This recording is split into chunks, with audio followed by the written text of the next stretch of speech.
Apelogam panambir mano, alagan kinambir mano, ngoadiloy muriyene, ngoadiloy muyine, nongo kala kaine lamang, nongo mila muyin lamang. Kain lamang nong lam in lamang noi koloy ege kane noi koloy nunge kane apeloge mupanam birmano alagan kinam birmano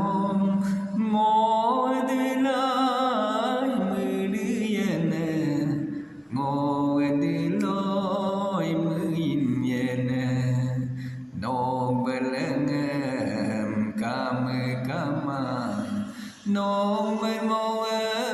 me kama no inkolo yege kane no inkolo dunge kane आप लोग मुपानम birmeno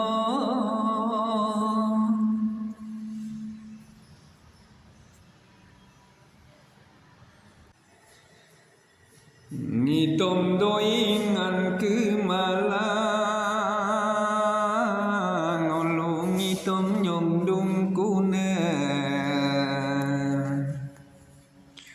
lumane momane an kumala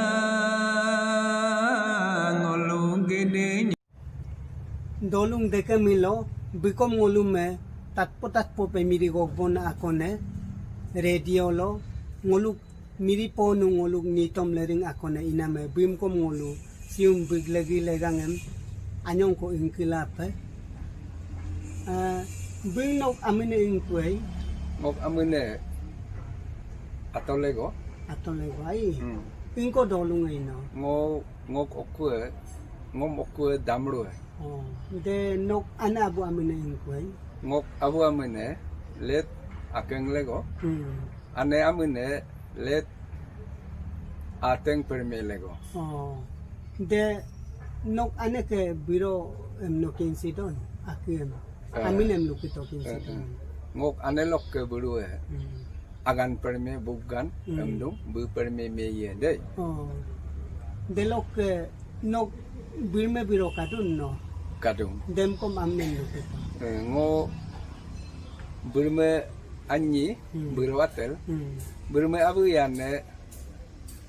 dadam lego yirang hupak ngopok belo yirang gam lo sadi gedung ai milo gedung de bu hupang ngopok bedung de lo grong me burme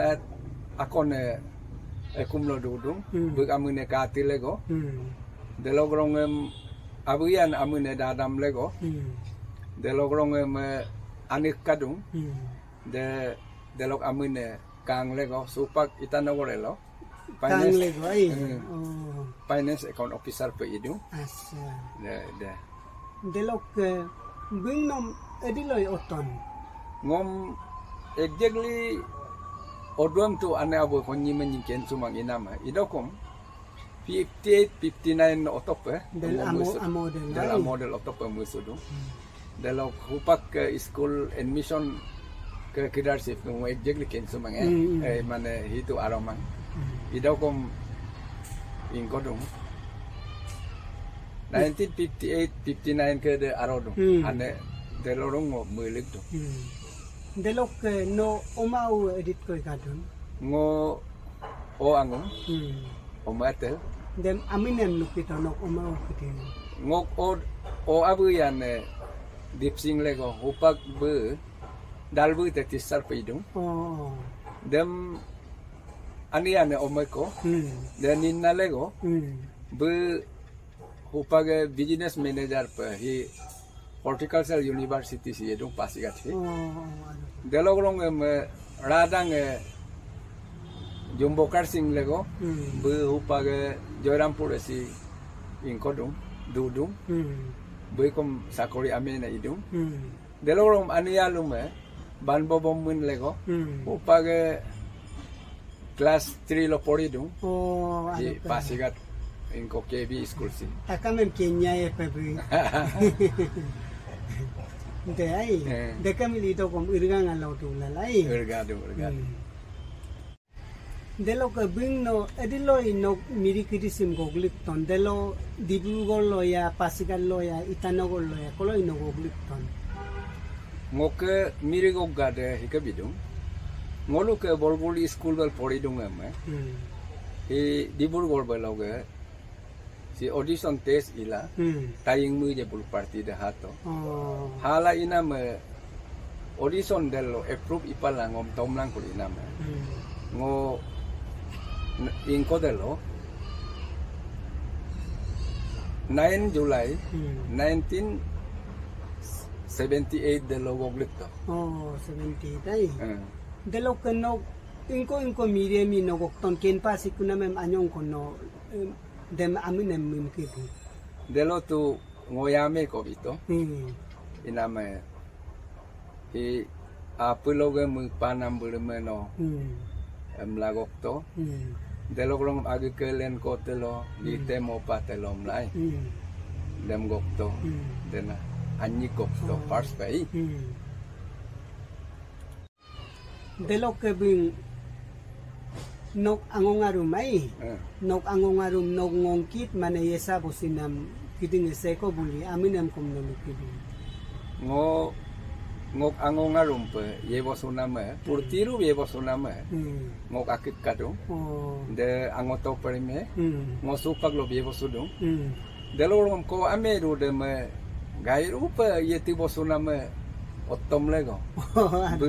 yinkyo te dudung headmaster pe hidung de anyi de ngok airu be bokon nama de lok kabin noga hindi logai playback singer nok talli alum name seko bunyi amin anyi kono mane milolog lang ni melog lukibi ngo Muhammad Rufi kam talli dong ai de lok rong em Leta Mangeshkar bunyi kam talli dong asa de lok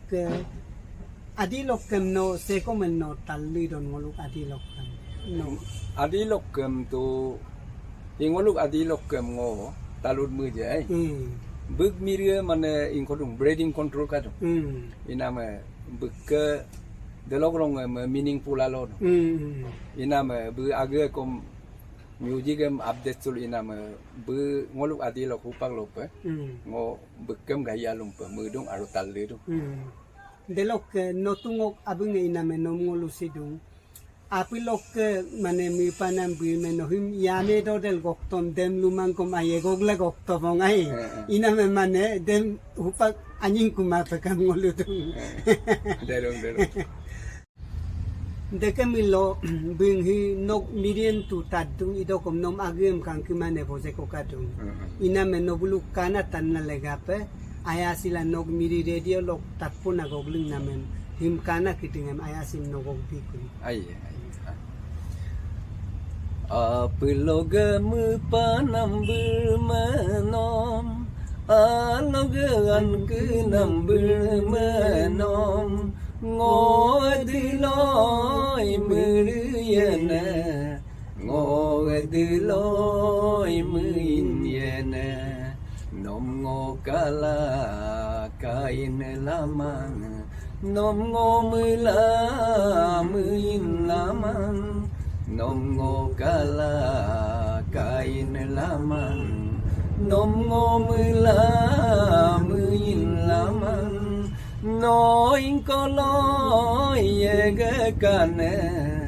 noin koloi dunge kane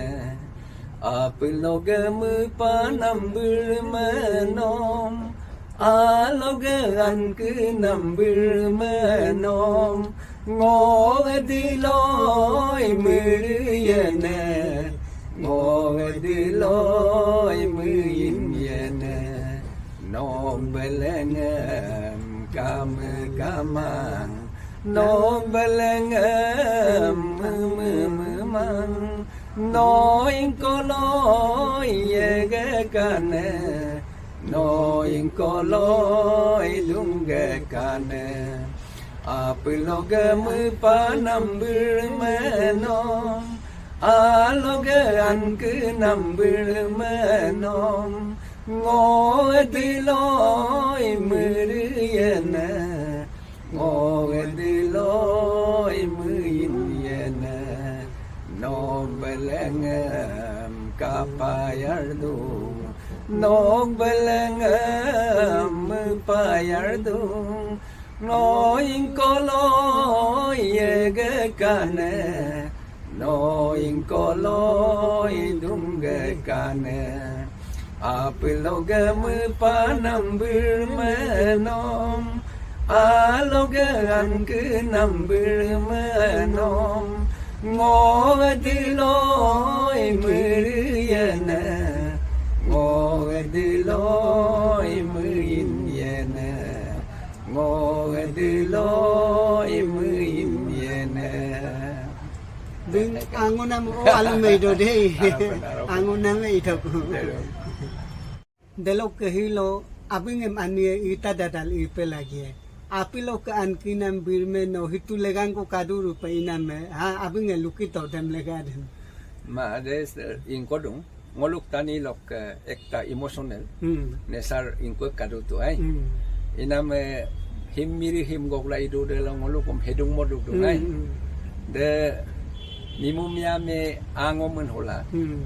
mane imagine irolai de mimum taswe di tasumari idogum imagine idola supposing jaga konno mane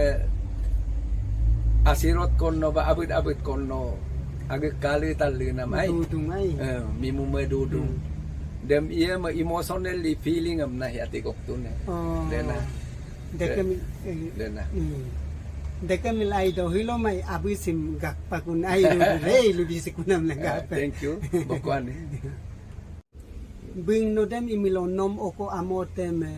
deke nok angongaru me yesa bosiko amotem no leko enkili dung kun kali dung kun leko nem nokom. Ma ani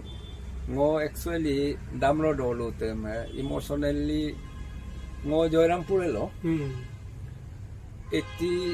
87 delok dune Abe bojerum koduto ai se 30 years ngat koduto ido kom ngo gede sipa mane solung etorlo delong mo budungku delong rong any occasion no ngo perjendungku ila damro telo grepesini ani biro takama kom ngom hupak kom continue kendo delong rong hupaga ngo damro telo alung yedungku pasikatso tu ngo anyong gedung amire sol yedung ai de telo yedung kapila tesi ngom olen ku telo gumin so ine ngom rulen ne pulen ne ikuna me minyok sila ma damro dolu dem tu minyok sulama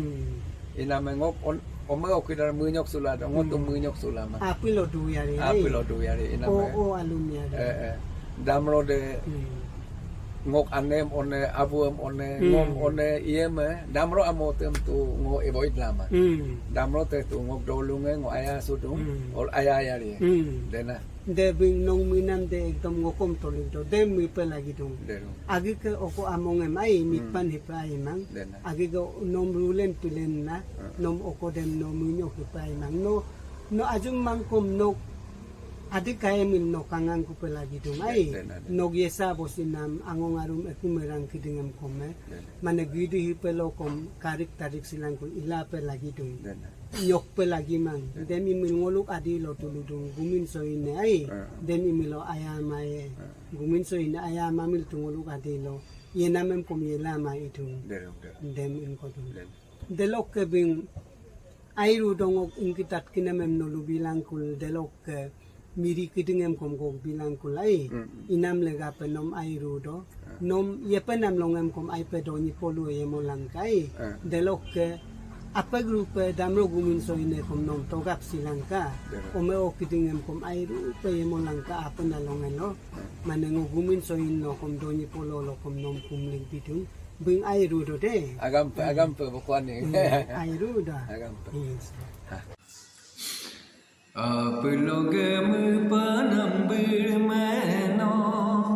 alagan ke nambir mano ngoadiloi meriana ngoadiloi meriana nongo kala kain lamang nongo melam in lama nongo kala kain lamang nongo melam in lamang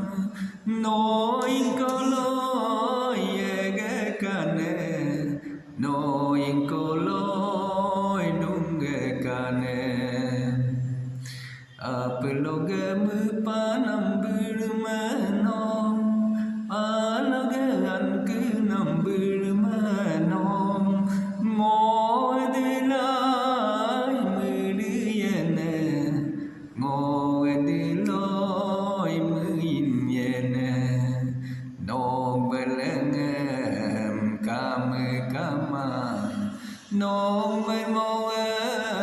kame kama noi koloi ege kane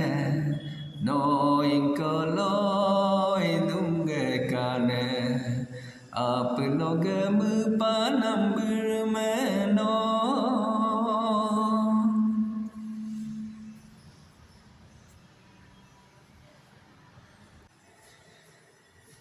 Ngitom doingan ke malang ngolong ngitom nyong dung kune lumane momane an ke malang ngolong gede nyong dung kune kono nane bulu gede lo luto sikape luto ponungem luto babe jinjayang jinjang sinung ko ye babe jinjayang jinjang babe jinjayang jinjang sinung ko ye babe jinjayang jinjang babe jinjayang jinjang babe jinjayang jinjang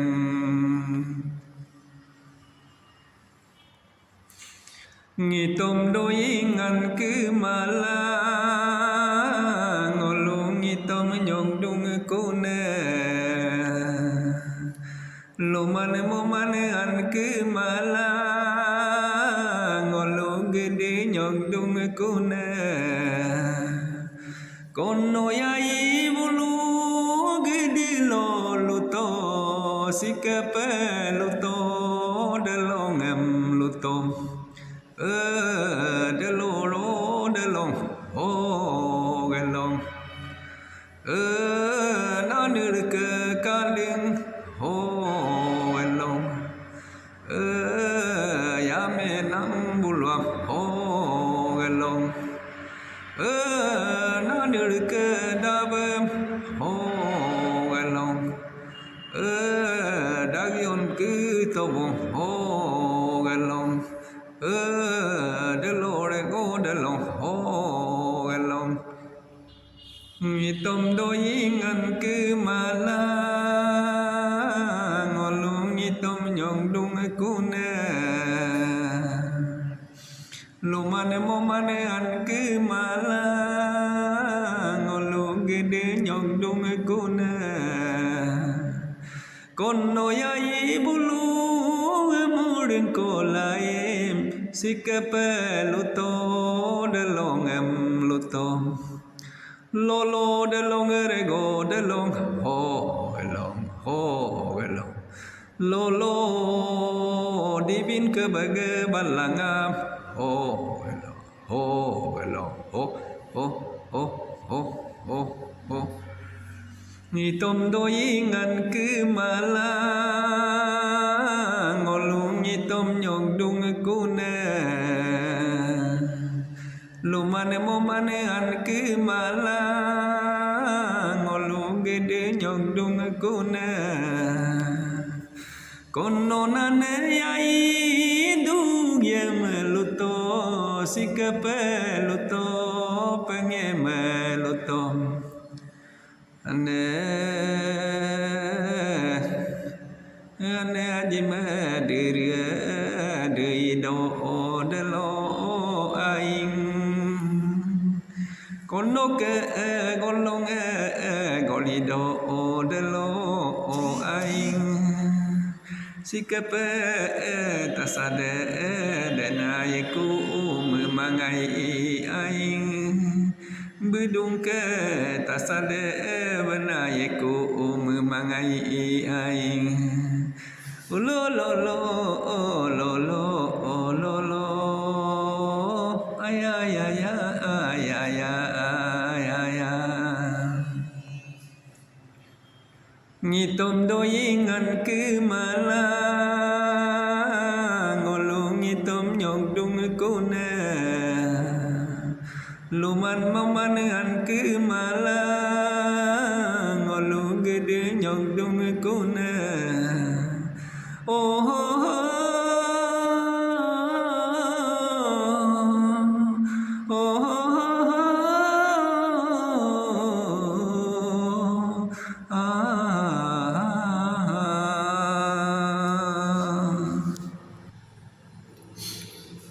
Agi kelen ko telo di temo patelo agi kelen ko telo di temo patelo asia mong kanong ko peno yai kedudungan dape asia mong kanong ko peno nane kedudungan agi kelen ko telo di temo patelo agi kelen ko telo di temo patelo kene batung ngegong ko pengo agung agam kali ko pengo agi kelen ko telo di temo patelo